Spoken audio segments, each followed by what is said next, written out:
Hello beautiful people, welcome to my channel.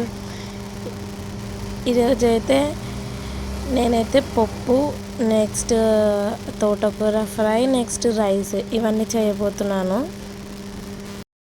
ఇప్పుడైతే దాల్ అవన్నీ ఉడికిచ్చేసేసి కుక్కర్లో వేసి ఇప్పుడు ఉప్పు కారం వేసి చేస్తున్నాను.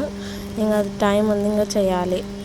నెక్స్ట్ తోటకూర ఫ్రైకి అది లీఫీ వెజిటేబుల్ మొత్తం కట్ చేసేసి నెక్స్ట్ ఆనియన్స్, కొంచెం వెల్లుల్లి వేసి కొంచెం ఫ్రై చేసేసిన తర్వాత ఇవి వేసి ఒక 5 minutes ఫ్రై చేసి అయిపోతుంది. నేను ఇక్కడ అదే చేస్తున్నాను. ఇట్లా మొత్తం అడుగంటకుండా మొత్తం ఫ్రై చేయాలి. నెక్స్ట్ ఇప్పుడు కారం, ఇది హోమ్ మేడ్ కారం అనమాట. అంటే కొబ్బరి ప్లస్ కారం, ఉప్పు ఈ 3 వేసేసి 2 spoons వేసేసిన చారు కారం ఉంటుందని అవి వేసేసి ఫుల్గా కలిపేయాలి. నెక్స్ట్ ఇక్కడ పప్పు చూసుకోవాలి. మళ్ళీ ఎట్ ఏ టైం 2 వంటలు నేనే వేస్తున్నాను. ఒక్కొక్కసారి అట్లా చేస్తా, ఒక్కొక్కసారి ఒక్కొక్కటి చేస్తాను. ఇంకా టైం లేదని 2 చేసేస్తున్నా.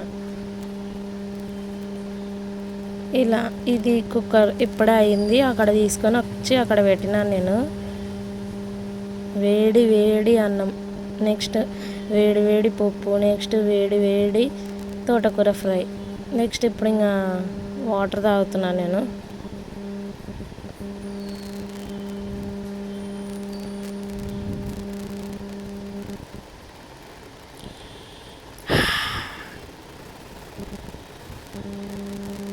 నెక్స్ట్ ఇప్పుడు పప్పు వేపుతున్నాను నేను. ఇప్పుడు ఇది వేడి వేడి పొగలు వస్తుంటుంది, అట్లే చేయాలి. ఇంకా వేడి నాకైతే చెయ్యి అంతా స్ట్రీమింగ్ అయిపోయింది మొత్తంగా.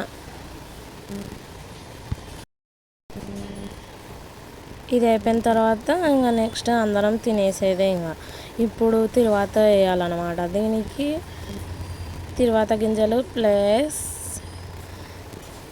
వెల్లుల్లి 2 తీసేసుకొని చిన్న తిరువాత గింజల ప్యాన్ తీసుకొని దాంట్లో అవన్నీ వేసి వేయించిన తర్వాత కరివేపాకు వేయాలి.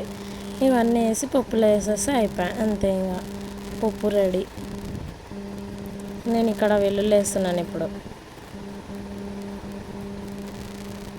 ఈ ఎండాకాలంకి వంటనే చేయలేము, ఎందుకంటే అంత ఉడక పెడుతుంది.